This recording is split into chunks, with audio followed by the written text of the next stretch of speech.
Brukhat habaot, ladies. Not brucha haba, it's you. I am so happy that today we are graced with the presence of Irit. Bemet, Irit. What is this? That's all? That's all she gets? Irit, I want you to come every single time we have a shiur. Your presence is very special to us, you should know. We all want to see you here. And of course, I have to announce again, for those of you who don't know, and for the viewers on Torah Anytime, that Baruch Hashem, we have launched our website, exclusive website for women, a Torah site for ladies. Everything is on this site. Shiurim, tefillot, every information you could possibly want about Kisui Rosh, Chagim, there's a calendar there, there's times of Shabbat, everything is on the site, even music is on the site. You click on over there the music, you have a menu there, what kind of music do you want to hear? You want Shabbat music, you want Chagim music, what kind of, you want wedding music, Sephardic music, but you have all kinds of music there. So please everybody tune in to www.ohelsarah.com and check out the site, register, it's free registration, and Be'ezrat Hashem you should enjoy the site. As a side note, one of the ladies emailed me asking, the last time we posted a shiur on Torah Anytime, it was half a shiur because I was trying to redirect the ladies to the Ohel Sarah site in order to finish up the shiur of Yosef and the Gavia. And she was wondering what happened, she can't find it on our site. So just so you know, in general, from now on, whenever we post a shiur on ohelsarah.com, you will see a link to the shiur right in the front. But for now, in order to get to that shiur of the Gavia of Yosef, you have to go to the shiurim, go to Bereshit, and you're going to see over there new. Click on that. Okay, that's for you guys out there, and you wanted to find out how you can finish watching the shiur. Everybody's in suspense and nobody knows how to get to the shiur. Oh, and one more thing I wanted to say is that I want to give a shout out to Shlomo Gerati and the amazing IT technicians of Prime Tech. They are amazing, amazing IT technicians. They have a huge company for IT services. They are phenomenal. If anybody needs IT services, please contact info@prime-tech, actually prime-tech.net, and speak with Shlomo Gerati. They are amazing. Small businesses, big businesses, private people. If you need help with your computers, servers, networks, whatever it is, they're there for you. Just had to give a shout out to him because he fixed a couple of things here, and it was amazing. His work is amazing. This shiur is dedicated for the refuah shlema of a young 22-year-old girl who was diagnosed with the machala. We wish her refuah shlema to Bracha Mindel Bat Miriam Perel. Bekarov mamash, bekarov mamash. Okay. This week's parasha is Vayigash, which is the culmination of the story of Yosef HaTzadik alav shalom and his brothers. In this parasha, Yosef revealed himself after many back and forth trips by the brothers from Eretz Canaan to Egypt, back to Eretz Canaan, back to Egypt. And the brothers were so shocked that it's Yosef that they couldn't even talk. They couldn't believe it. And then immediately after that, Yosef tells them to go home and to bring their father down to Egypt.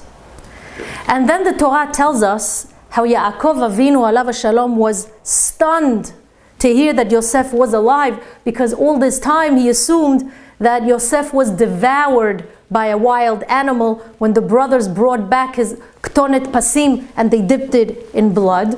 So Yaakov Avinu could not believe what he was hearing. And when he finally accepted the good news, he packed up his family and he began to make his journey down to Egypt. And the pasuk tells us, Ve'et Yehuda shalach lefanav el Yosef lehorot lefanav Goshna. The first thing that Yaakov Avinu did is that he sent his son Yehuda to meet Yosef in Egypt. Lehorot lefanav. What does that mean? Lehorot lefanav. So the English translation means to prepare the city of Goshen, which is where the Jewish people eventually lived in Egypt. Goshen was designated by Paro to be the Jewish settlement. It's like the ghetto for the Jewish people. So the simple interpretation is that we needed somebody to prepare the community. Someone needs to make sure that the land is suitable, to map out the locations, maybe even build some homes. So Yaakov sent Yehuda down to do all the preliminary work, to take care of all the initial preparations. And it makes sense, because you cannot just move to a foreign country without preparing the neighborhood. So Yaakov sent his very capable son Yehuda, Lehorot, to prepare the groundwork in Goshen. This is Rashi HaKadosh's interpretation, Alam Shalom.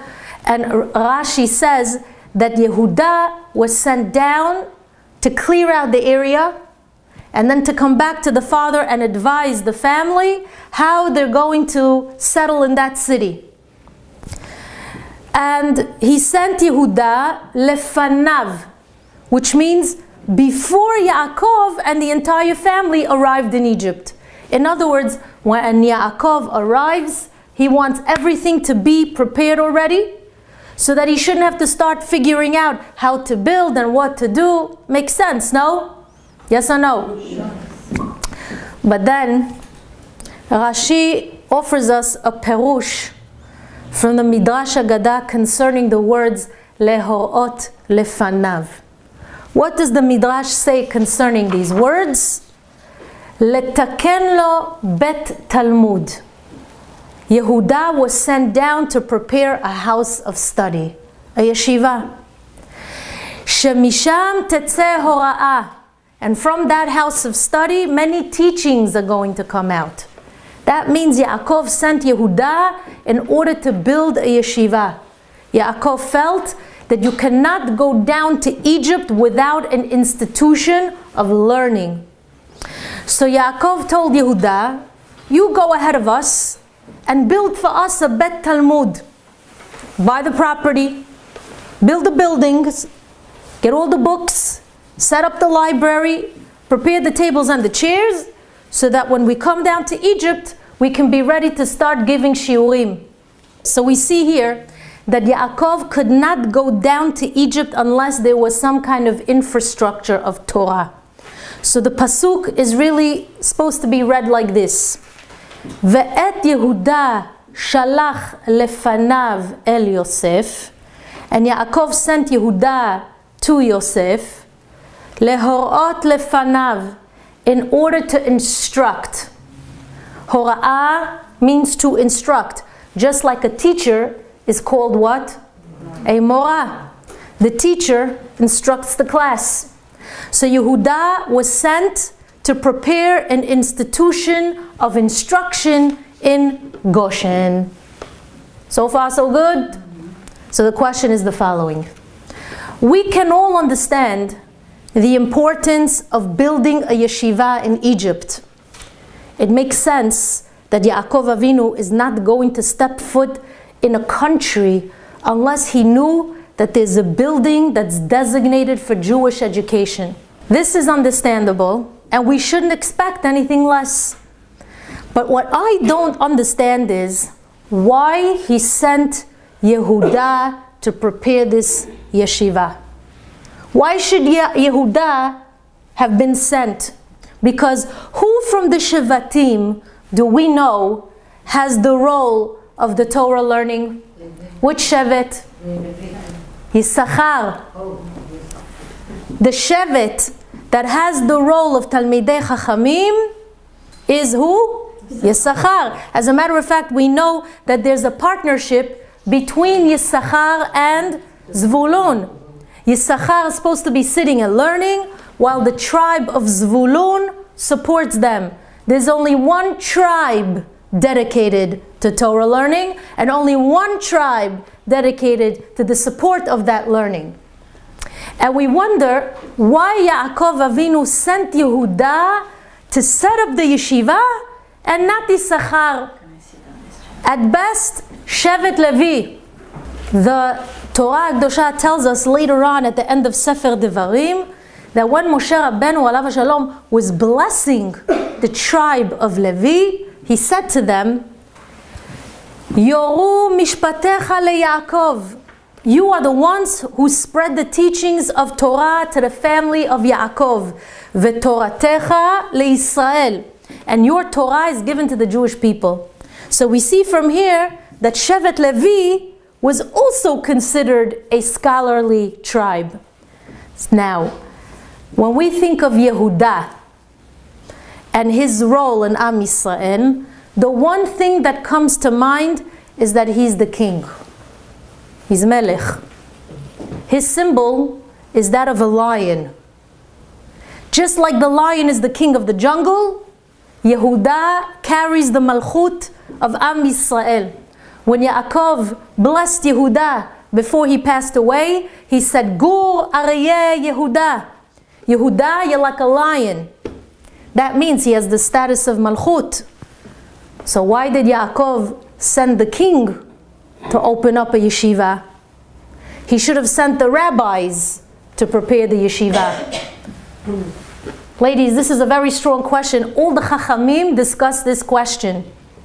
So today, we are going to learn a deeper interpretation of why Yaakov sent Yehuda to build the yeshiva and not Yisachar. Ladies, you should know that when you learn Torah in a very deep way, it helps to broaden your horizons and it teaches you how to think more deeply than what you're used to. And when you learn Torah on a deep level, it helps you in other areas of life that require you to think a little bit more deeply. You understand? Nothing in Torah is just pshat. A lot of people, they live their life pshat. But the Torah is not like that. You've got pshat, remez, drash, sod. So in order for us to understand this inyan, I need to give you an introduction. Now, we all know that in our long history as a nation, the Jewish people have endured 4 exiles. An exile is a galut. We have 4 galuyot. We are now in the 4th galut.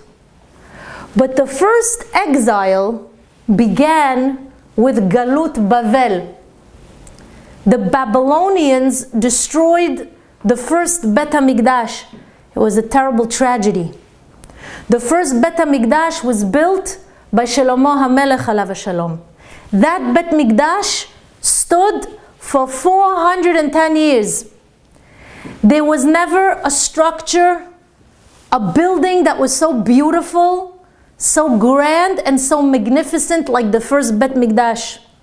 Because the first Bet Mikdash contained the Shekhinah HaKdosha, and it was there in tremendous concentration. But sadly, the Babylonians came along, and with their king Nebuchadnezzar, they destroyed the holy Bet Mikdash. Now, Bavel today is Iraq. Iraq was Bavel. And that's where all the Jews were exiled to. Now, of course, Hashem punished Nebuchadnezzar.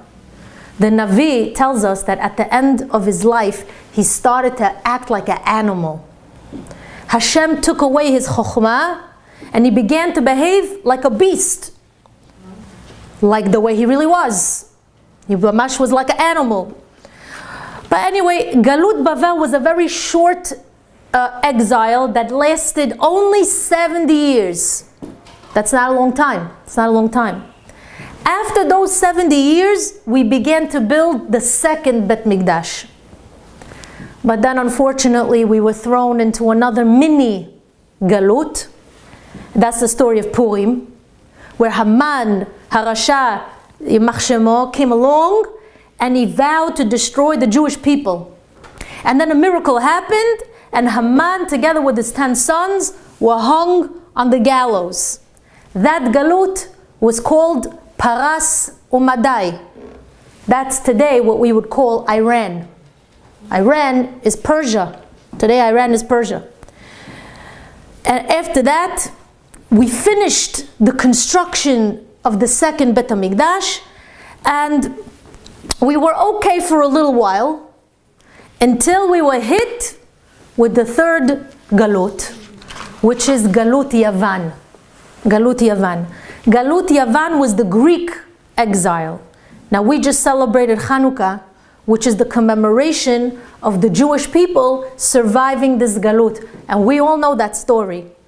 The Greeks defiled the Bet HaMikdash, and then the Hashmonaim went into the Bet HaMikdash. They found one Pach Shemen, hence the miracle of Hanukkah.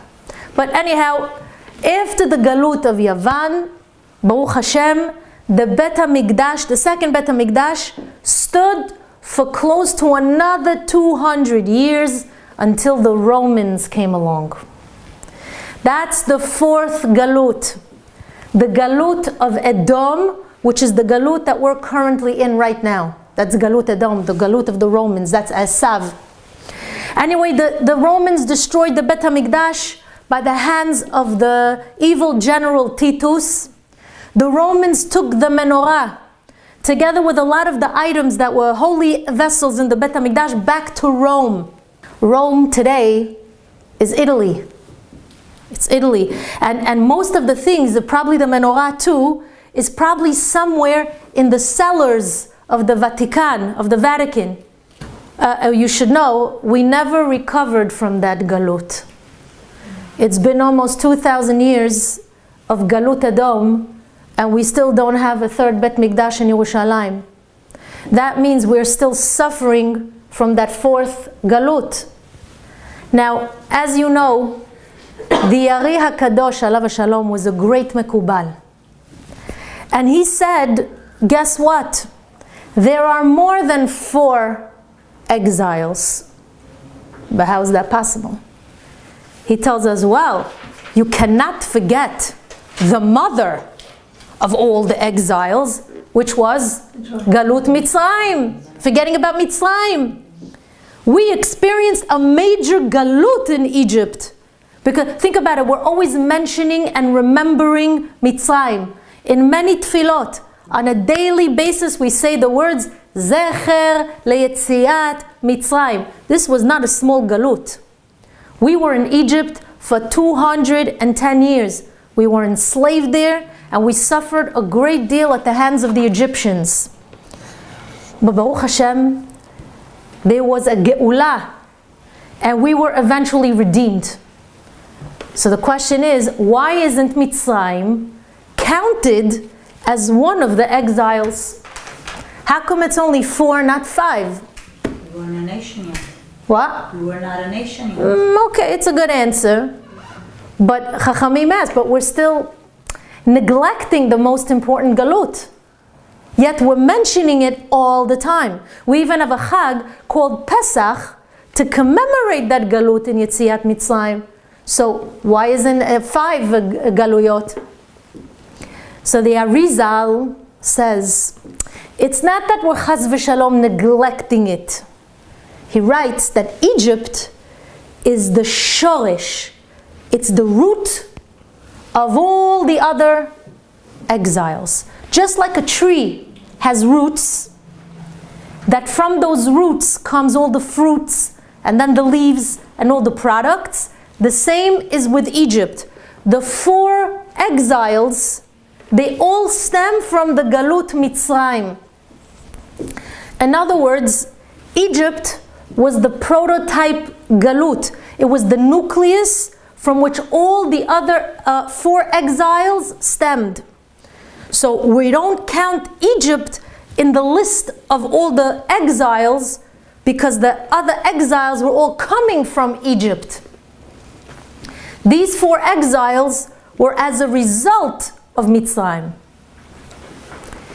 And the Ari HaKadosh explains further, and he says like this: when we were in Egypt, The pasuk says like this. We're going to go now to the board. It'll keep you awake. The pasuk says, Vayehi bayamim harabim. And it was in those many days that we were in Egypt, and the Jewish people were suffering, and we're told that the king died. The Ari HaKadosh explains that the word rabim, which means many, we were there for many days, this word rabim actually stands for the following words. Romi, which is Galut Edom, Yavan, Bavel, and Madai. In other words, when we were in Egypt, Vayehi Bayamim Harabim, we were actually preparing ourselves for the 4 exiles that would eventually take place. So Egypt was the root and the source of the preceding exiles. Now, the Ari also explains to us something about Hashem's holy name of Yud, Hey, Avav, and then another Hey. You see it over here, right? You see it? Yud, Kei, Vav, Hey. He writes that when Hashem's name is intact, when it's complete like this, then there is no need for any galut. We do not experience the galut. And instead, when Hashem's name is complete like this, we enjoy a time of peace in the world and among our people, which means that when there is a galut, it's almost as if the letters of Hashem's name begin to separate. Once God's name starts to divide itself, that's when all the troubles come. Then the Ari says that these 4 letters of Hashem's name actually represents the 4 exiles. That means every time there's a galut, another letter of Hashem's name gets separated and it gets lost somewhere in space, somewhere out there in the world. And that means that Am Yisrael is now going to have many challenges in that galut. So the Ari asks, well, where is Egypt in this picture? There's only 4 letters in Hashem's name. And we said that there's 4 exiles, but we also said that Egypt was the root of all the exiles. So where's Egypt over here? There's only 4 letters. So the Ari says, if you look at the letter Yud of Hashem's name, the way it's written in a Sefer Torah, I tried to make it bigger for you so you see. In a Sefer Torah, you're going to notice, בתוך Sefer Torah, the Yud, the way the Yud is written in a Sefer Torah, you're going to notice that there's a little spitz, a little line, like a crown at the top of the Yud. That crown, that little spitz, is called Kutzo Shel Yud. It's a little boop, it's a little, you see this little, you see it there? It's that little line on top of that letter. The Ari says, this little line, this kotz on top of the Yud, which would be here, but this is written in computer language, it would be here. That little dot represents Egypt. So you have Mitzrayim on top, you have Mitzrayim up here, and then we have like this, the top, that's the kotz, that's Egypt. Then Bavel is the letter Yud, represented by the letter Yud. Paras Umadai is represented by the letter Hey. Yavan is represented by the letter Vav. And then Edom, which is the galut that we're in now, is represented by the last letter of Hashem's name, the letter Hey. So we've got Egypt, Kotz, Bavel, Paras Umadai, Yavan, and now is Galut Edom. That's why, very interestingly, if you look in the psukim that talk about Egypt, it says that the Egyptians hated us. And interestingly, the pasuk that describes how much they despised us says like this: Vayakutsu et bnei Israel. Vayakutsu. The Egyptians hated us. Well, that's a very strange way of saying they hated us. Why didn't it say Vayisnu? Vayakutsu. So Chachamim explained that Vayakutsu means that they came from the kots. From that little line, it means that the beginning of all the exiles began with this kots, with the hatred of the Egyptians towards the Jewish people. That's why we're always mentioning Egypt again and again, because Mitzrayim was the originator of all the Galuyot. So in Egypt is where the origin of all the troubles that we experience later on in history began. It all started in Mitzrayim. Now that we understand this idea, we can move on to the next topic. Every galut we experienced was unique. Every galut has its specific characteristics. No two exiles are the same. For example, the Babylonians, they wanted to attack the nefesh of the Jewish people. That's the spirit of the nation. It was called Galut HaNefesh. Well, what does that mean? You see, the Babylonians destroyed the Bet HaMikdash. You know what the Bet HaMikdash was? If someone needed a Refuat HaNefesh, if you had some kind of sickness of the spirit, you would go to the Bet HaMikdash, and the Bet HaMikdash was like a repair shop. If someone had an issue with his neshama, he'd go to the Bet HaMikdash, and the kedusha of the place restored that person's nefesh. So the Babylonians, they went after the spirit of the Jewish people. They went after our nefesh. They didn't want the Jewish spirit to be fixed or to be perfected. What did they do? They destroyed the repair shop, the Bet HaMikdash, because they thought once you break the Bet HaMikdash, there's no way that the Jewish spirit can ever be whole again.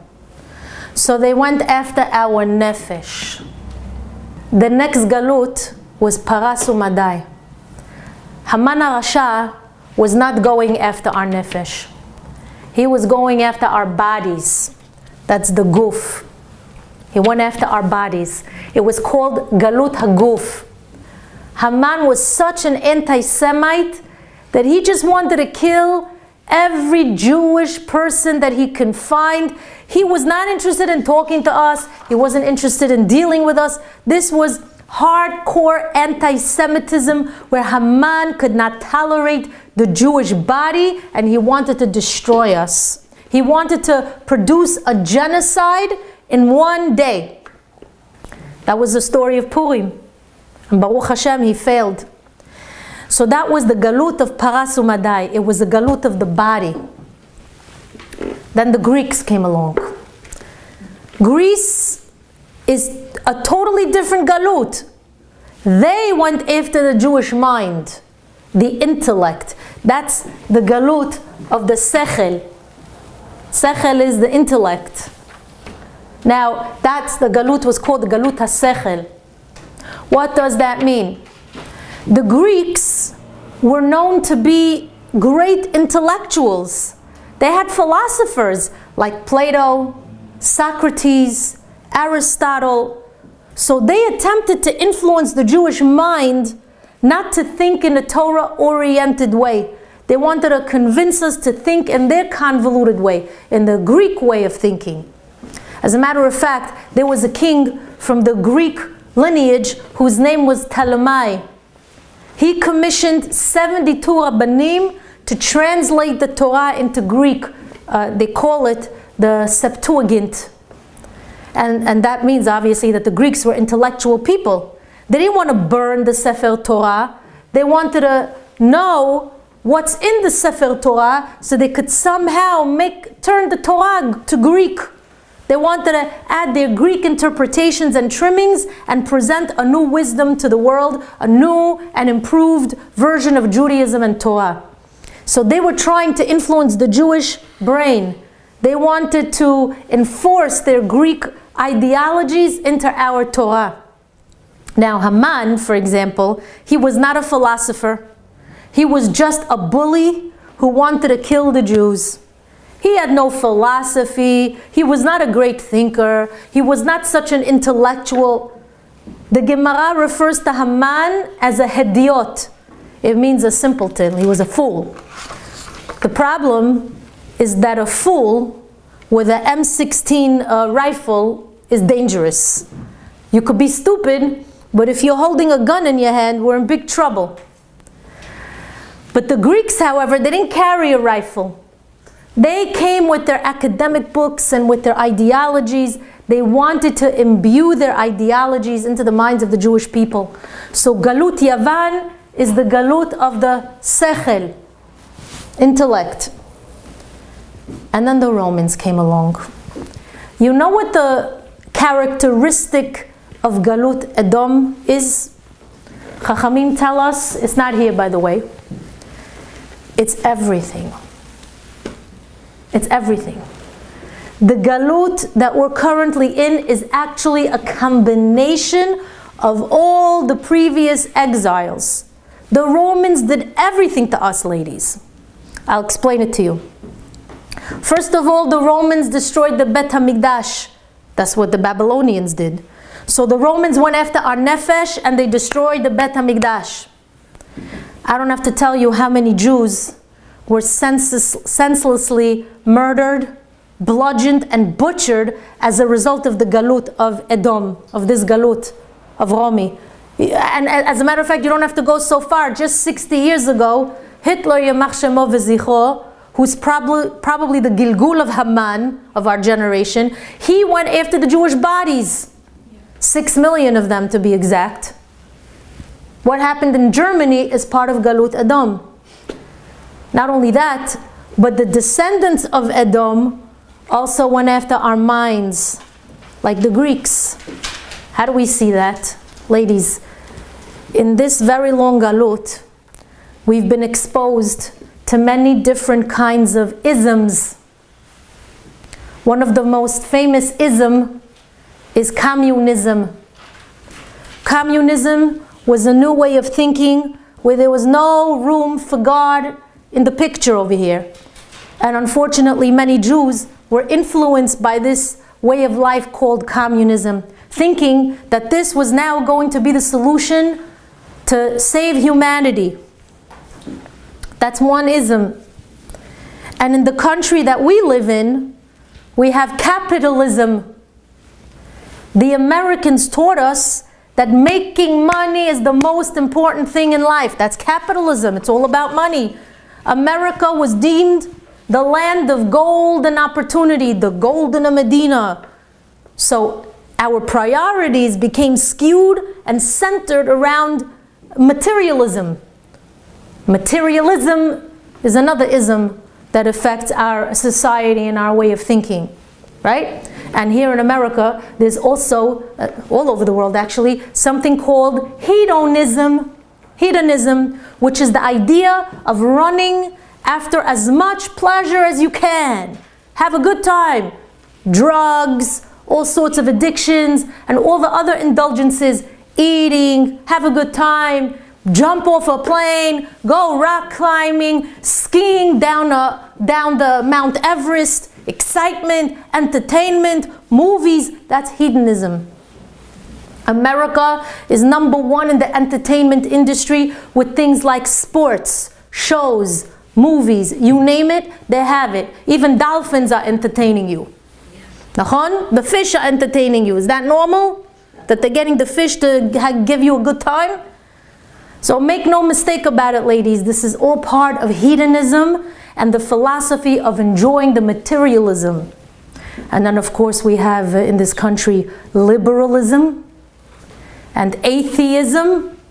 right? Which has become rampant in this country as well. You say the word God and everybody gets insulted. You cannot say God. You have to be politically correct and not insult all those liberals or atheists who may not believe in God. Asur to say God.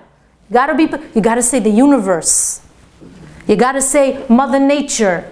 You have to say karma. Lo God. So you see, the galut that we're in now is like a composite of all the other galuyot. It's everything all rolled into one galut. That means we're in a very dangerous galut. So now that we understand this point, we can move on to the next step. And the next step is really what this shiur was all about. That was just the introduction. You see, ladies, Baruch Hashem, eventually we are going to be redeemed from this galut. The good news is that there's going to be a geula. Chachamim talk about Mashiach, and we believe that he will come and save us from this galut. Now, I cannot tell you exactly when Mashiach is going to come, but we believe that he can come any day, bechol yom. But what we do know, tonight I'm going to tell you what we do know. So get ready, wake up, we're talking about Mashiach now. That's the title of the shiur, let's talk about Mashiach. What we do know is that there's going to be two stages, two phases in the Mashiach process. What's very clear from the Sefarim is that there's going to be one Mashiach who's referred to as Mashiach ben Yosef. He comes from the tribe of Yosef, meaning his great going back great father was who? Yosef HaTzadik. But the ultimate Geula is going to take place by the hands of the Mashiach ben David. Mashiach ben David comes from the Shevet of Yehudah. So the point is that the Geula is going to come in two stages. First, Mashiach ben Yosef comes and has to do what he has to do, and then Mashiach ben David takes over, and the rest is history. But once that happens, once Mashiach ben David comes along, it will Be'ezrat Hashem be a happier existence for all of us, and that's what we're davening for every day. Doesn't that sound amazing?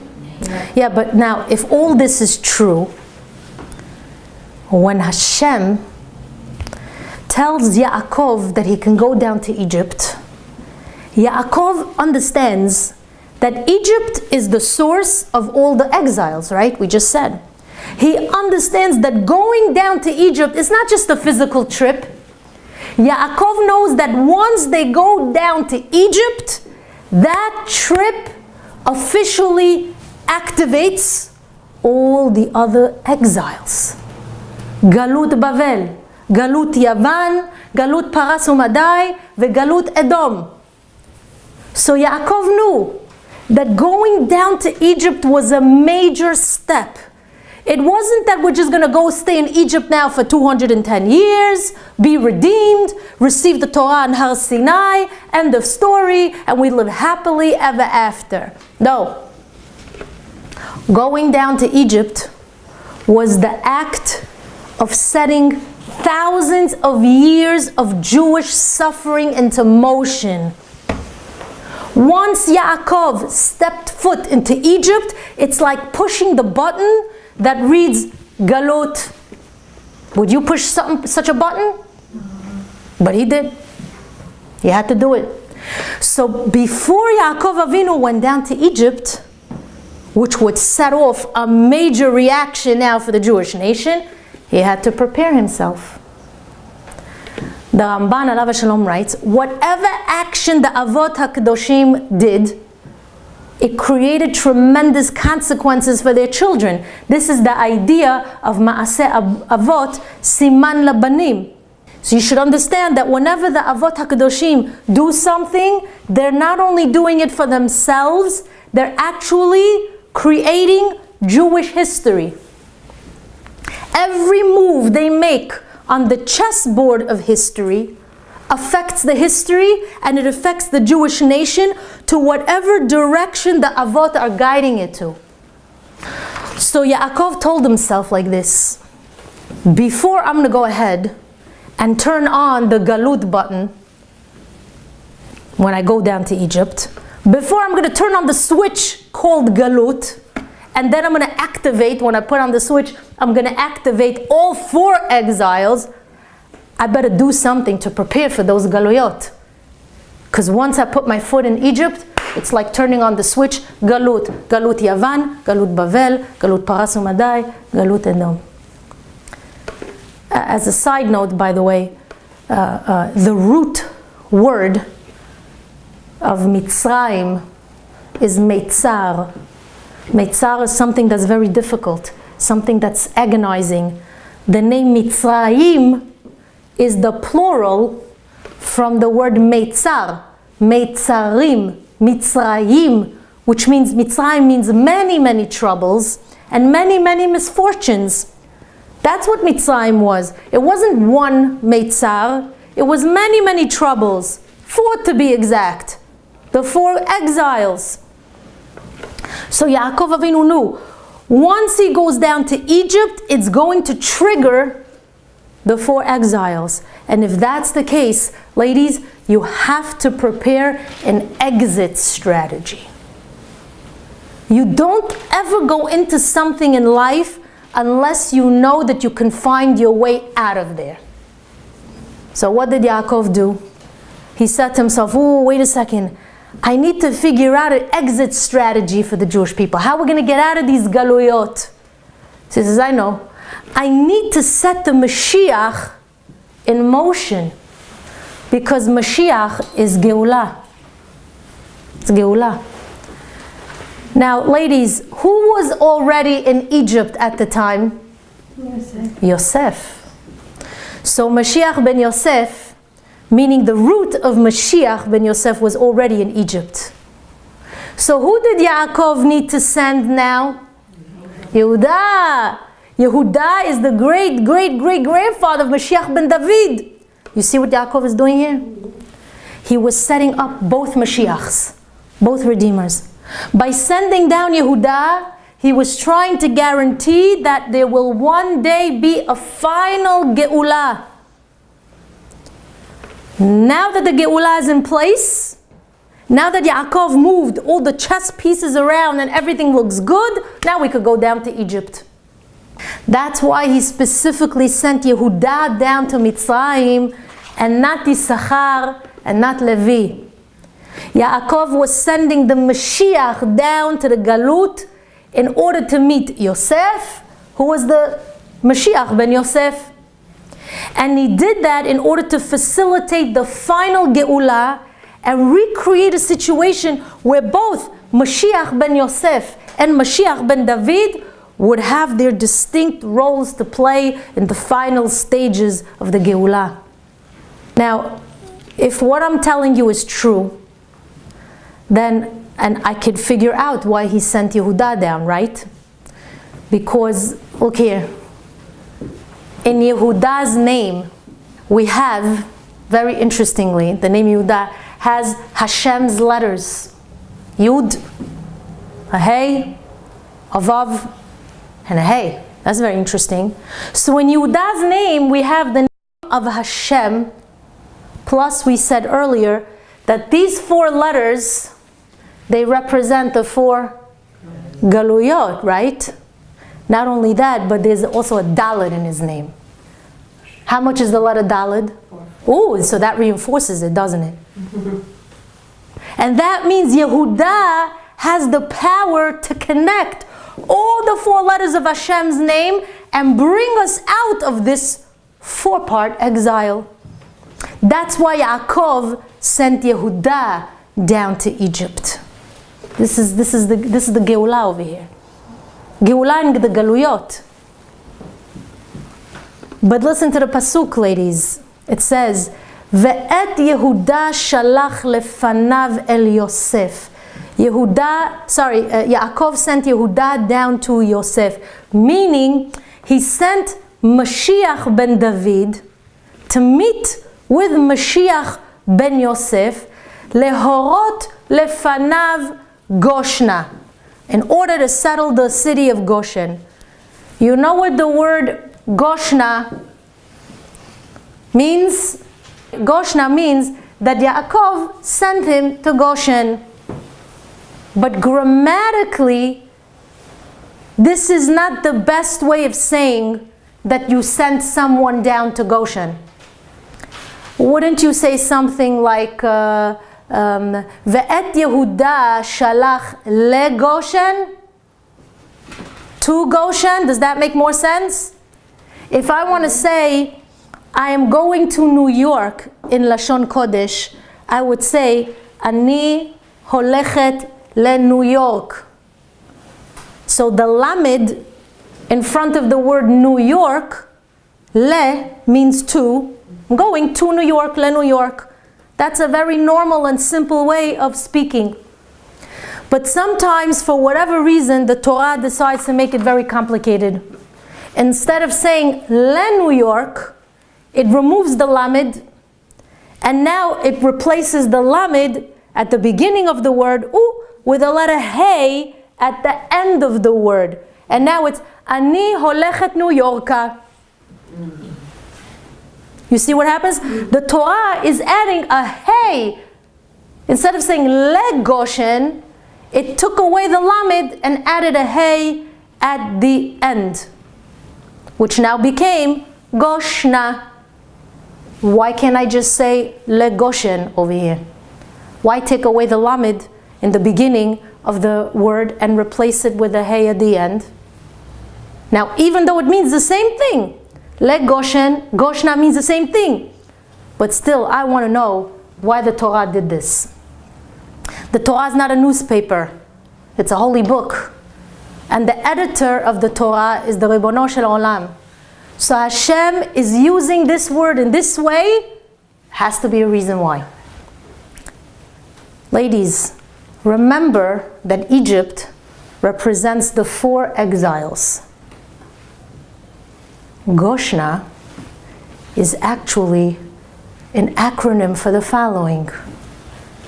The Gimel here, the Gimel, stands for the Guf, which is what Haman tried to destroy, the Guf.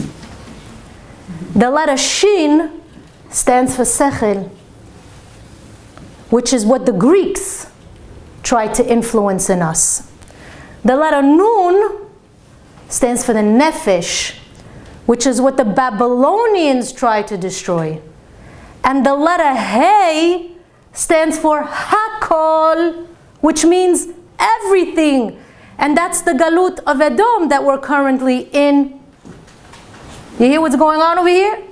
So the Torah specifically uses the word Goshna to hint to us that Yaakov wanted both Mashiachs present in Egypt, because Egypt was going to be the initiator of the 4 Galuyot. And by setting it up this way, it would guarantee the ultimate and final Geula. Ladies, we just concluded the Chag of Chanukah. When Chachamim talk about Chanukah, many of the Sfarim call it as a time of Geula. Rabbanim write about the lights of the menorah, which they refer to as the lights of the Mashiach. One of the great rabbis commented and he said that the word Mashiach actually stands, it's Rashi Tevot, for the following words: Madlikim Shmonat Yemei Chanukah, which means we light 8 candles, 8 flames on Chanukah, which are the lights of who? The light of Mashiach. Madlikim Shmonat Yemei Chanukah. And what do we say in our tefillot during the Yamim HaNoraim? We say Va'arichat ner leben Yishai Mashiachecha, where we want to prepare a candle for the son of Yishai, who is the Mashiach. That's David HaMelech. That's Mashiach ben David. That's referring to the coming of Mashiach ben David, which will be a very bright and illuminating light that's going to shine the way for all of mankind. Now ladies, if you ever had the zechut to visit the tzaddikim during Hanukkah, or to see the various minhagim of how they light the menorah and what they do after the lighting, I would highly recommend it. Each Rebbe has a different minhag, different kavanot, different concentrations. Now there was one Rebbe who, after he lit the menorah, he sang some songs. And then he took out a dreidel and he started to play. That's a shocker there. As kids, we played with a dreidel. We would spin the dreidel and then we would bet a few pennies. But many of us see this dreidel as a game for who? For children. It's not often that you're going to see a big rabbi taking out a bunch of dreidels and spinning them. Now, I don't know what this rabbi was thinking, but I'm sure he had certain kavanot. It was as if the dreidel, as he was spinning it, has some sort of spiritual mechanism. And if you think about it, you can't help but go to the 4 letters on the dreidel. The nun, the gimel, the hey and the shin is on this dreidel. That's nes gadol hayasham. A great miracle happened there. Interestingly, those 4 letters are the exact same letters as the word Goshna. That means that the dreidel has on it the 4 different galuyot. It has the galut of the nefesh, that's the nun. The galut of the guf, that's the gimal. The galut of the sechel, that's the shin. And the galut that consists hakol, everything, which is the galut that we're in now, edom. So when we're spinning the dreidel and it lands on different letters, something very spiritual is taking place. Playing dreidel is not like playing Monopoly over here, ladies. For those rabbis who know what they're doing, the spinning of the dreidel has tremendous significance. These rabbis have all kinds of kavanot to try and spin us out of the galuyot. It's the idea of all these exiles revolving around us until one day they will topple and fall. Eventually, each of these exiles will disappear into thin air as if they never existed. We see that the other 3 already happened to them. Anyone hear of Bavel? They're gone. Even Rome is goodbye, and they were the biggest empire. They're gone. Yavan, who hears of them? So I think it's very significant that after we celebrate Hanukkah and spin the dreidel, the Parshat of Yosef and Yehuda is read. It's very interesting that after we spend time spinning the dreidel on Hanukkah, we read about the city of Goshna, which marks the beginning and the end of all the galuyot. I want to end with this one last idea. We said concerning Yaakov, who sent Yehuda to build the yeshiva. That's important, because Chachamim tell us that the Geula, or at least one of the answers is that this Geula is going to take place through the study of Torah. How do we know that? Because Yaakov already did it. Yaakov told Yehuda, if we're going to try and create a bond between Mashiach ben Yosef and Mashiach ben David, if you want the Galut to come to an end, you need a yeshiva. When there are yeshivot that are thriving with, and I stress this, with authentic learning of Torah, not the guys who are sitting there warming up the benches, or they're pretending to sit and learn and then the next day you see them in a movie theater. Authentic learning. Chachamim say, wherever you see sincere Torah learning, you can find the Geula close by. And the good news is that we see that in today's generation, there is a renaissance of Torah learning. Even the women are committing themselves to the study of Torah.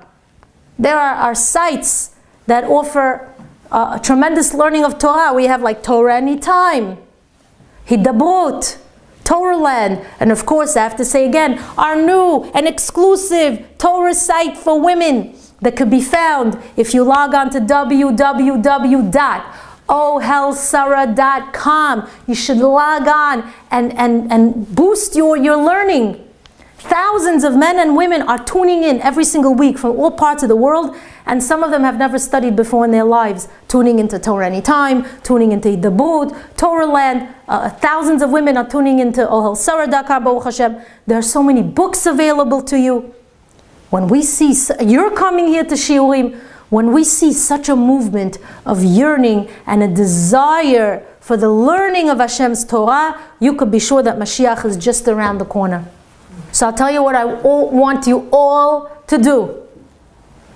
I want you all, including the ladies out there, Torah Anytime, and including the ladies who log on to ohelsarah.com, go get yourself a new Shabbat dress and keep it in your closet, because Mashiach is coming very soon in our generation. And of course, would you believe that all of this was already prepared by Yaakov Avinu? Yaakov sent Yehuda, who represents Mashiach ben David, to meet with Mashiach, with Yosef, who represents Mashiach ben Yosef. He sent them to Goshna, which represents the 4 various exiles, and he asked them to build a yeshiva to hint to us that part of the answer to the Geulah will come as a zechut of the learning of Torah. That's something we daven every day in the Tfilah V'Amidah. We recite the words, Umevi Goel Livnei B'nehem. God is going to bring the Redeemer to the children of the children. Interestingly, look at this word. Mevi. Umevi Goel. Mevi is Rashi Tevot for the following. Madai, Bavel, Yavan, and Edom. That's what we daven for, ladies. We daven that this long and difficult galut should come to an end. Amen. So when we read these coming parshiot, we should feel very excited and very optimistic. We should feel excited because we had a forefather named Yaakov Avinu who was very worried for us. And he already prepared our exit strategy from these galuyot. Now imagine if he would not have sent Yehuda down to Egypt. Chachamim say it's very possible that we would have never come out of this galut. But Baruch Hashem, we're guaranteed that we're going to come out of this galut because Yaakov Avinu moved the chess pieces around by sending his son Yehuda down to Egypt to meet with Yosef. That act guaranteed, and it assured us that there's going to be a way out of this galut, which is all-encompassing. This is a galut that is destroying our nefesh, our guf. This is a galut that we see is corrupting the Jewish minds. But very soon there's going to come a day where through the study of Torah, which Baruch Hashem, so many of you women are involved in and you promote, your dedication to Shiurim is going to release the Mashiach into our world. You have to keep promoting and spreading Torah. Every chance you get, you tell your friend, log on to ohelsarah.com and watch the Shiurim. Log on to Torah Anytime and watch the Shiurim. Log on to Hidabrut and watch the Shiurim. And then Be'ezrat Hashem, our tefillah is going to be fulfilled. Umevi goel livnei b'nehem. Ladies, we recited on Hanukkah very poignant words. Just like Hashem made miracles for our people, and He crushed our enemies. Bayamim hahem, ken ya'aseh lanu nisim bazman hazeh.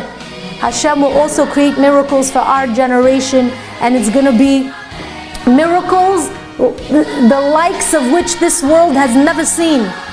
So you have to be strong, ladies, and be resilient in your learning of Torah.